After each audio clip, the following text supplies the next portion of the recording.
Why are bosses reluctant? Why are senior staff reluctant, would you say? I mean, drop in productivity, can have a lack of trust. How do you train your junior staff?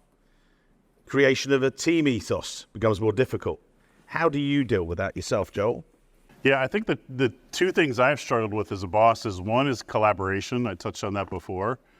I'm big on collaboration. I'm not necessarily a consensus decision maker, but having people and getting input and perspectives from multiple people, I think that really became a challenge in the Zoom world. You could set up a call and you get people together, and some people are better on Zoom than others. Some people would have their camera on, some people wouldn't. They'd have kids in the background or the cat crawling across the keyboard. It was really hard to have kind of a normal conversation in a controlled environment where you could actually talk. So that collaboration for me just started to fall apart. And I would get frustrated with that. So we would do things where we would have, all right, everybody has your camera on.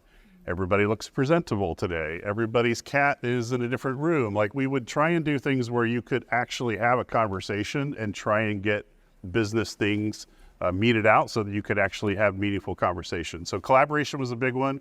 And then I think most of us have undersold the social aspect of work. I'm a social person. I love that social aspect. I could talk about Ohio State football until the cows come home, OHIO.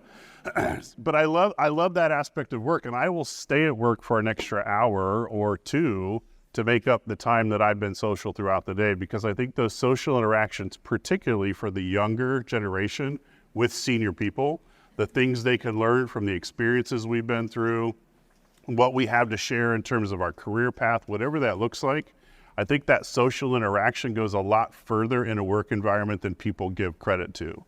And so even if you are an introvert and you love being at home in your basement in your Barker Lounger working, that's great for you. But I think you're missing out on social opportunities to interact with senior people.